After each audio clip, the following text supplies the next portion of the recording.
بسم اللہ الرحمن الرحیم۔ خزائن القرآن، قرآن کریم کے علوم و معارف کا مجموعہ از افادات شیخ اللہ رب العجم عارف باللہ مجدد زمانہ حضرت اقدس مولانا شاہ حکیم محمد اختر صاحب رحمۃ اللہ علیہ۔ اولیاء اللہ پر مصائب کی وجہ بات یہ ہے کہ اللہ تعالیٰ جس کو اپنا مقبول بناتا ہے، بڑے درجے کی عزت دیتا ہے، تو اس کو ذرا خوف سے بھی گزارا جاتا ہے تاکہ اس کا دل مضبوط ہو جائے اور اتنا غم پہنچایا جائے کہ جب اس کو ساری دنیا میں عزت اور خوشی ملے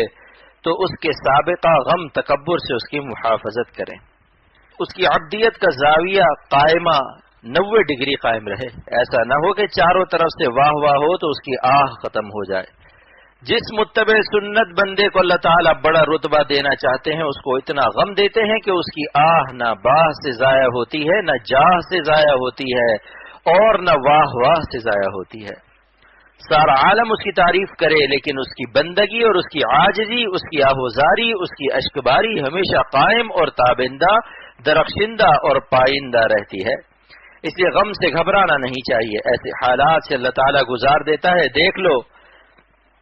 صحابہ کو خطاب ہو رہا ہے وَلَنَبْلُوَنَّكُمْ بِشَيْءٍ مِّنَ الْخَوْفِ، اور جنگ بدر وغیرہ میں کیسے کیسے مصائب سے گزرے، لیکن انبیاء کو جو مصائب دیے جاتے ہیں وہ ان کی بلندی درجات کے لیے ہوتے ہیں۔ انبیاء کو عجب اور کبر سے حفاظت کے لیے نہیں دیے جاتے، کیونکہ نبی معصوم ہوتا ہے، اخلاق رذیلہ اس کے اندر پیدا ہی نہیں ہو سکتے، اس لیے انبیاء کے مصائب ان کی رفعت شان اور بلندی درجات کے لیے ہوتے ہیں۔ لیکن اولیاء اللہ کو خوف اور مصیبت جو پیش آتی ہے اس کی غرض یہ ہوتی ہے کہ عجب اور کبر سے ان کی حفاظت رہے۔ امتحان کا دوسرا پرچہ، اور خوف کے بعد دوسرے امتحان سے آگاہ فرما رہے ہیں والجوع، تمہارے امتحان کا دوسرا پرچہ بھوک ہے۔ علامہ آلوسی رحمۃ اللہ علیہ فرماتے کہ یہاں بھوک سے مراد قحط ہے، اصل میں بھوک مسبب ہے اور اس کا سبب قحط ہے، لہذا اس کی تفسیر قحط سے کی کہ بارش نہیں ہوگی تو غلہ کم ہو جائے گا اور روٹی نہیں ملے گی تو بھوک لگے گی، تو یہ تسمیت السبب باسم المسبب ہے۔ اس کو بلاغت کے علم میں مجاز مرسل کہتے ہیں۔ اس نبی امی کی زبان سے مجاز مرسل کا استعمال، جس نے کبھی مکتب کا منہ دیکھا ہو، نہ مختصر المعانی پڑھی ہو، نہ مجاز مرسل کا نام ہی سنا ہو،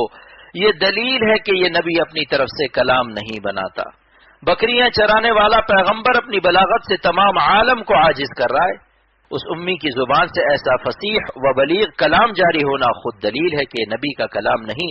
بلکہ سینہ نبوت پر کلام اللہ نازل ہو رہا ہے، اور کلام اللہ کو آپ کے قلب مبارک میں جمع کرنے اور آپ کی زبان مبارک سے پڑھوانے اور بیان کرانے کی ذمہ داری بھی اللہ تعالی نے لی۔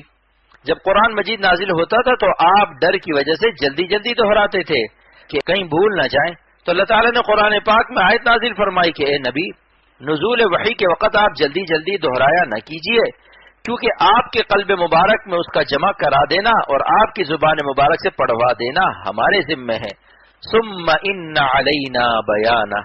پھر لوگوں کے سامنے اس کا بیان کرا دینا بھی ہمارے ذمہ ہے، لہٰذا آپ کیوں گھبراتے ہیں؟ اللہ پاک ہم سب کو عطا فرما دے۔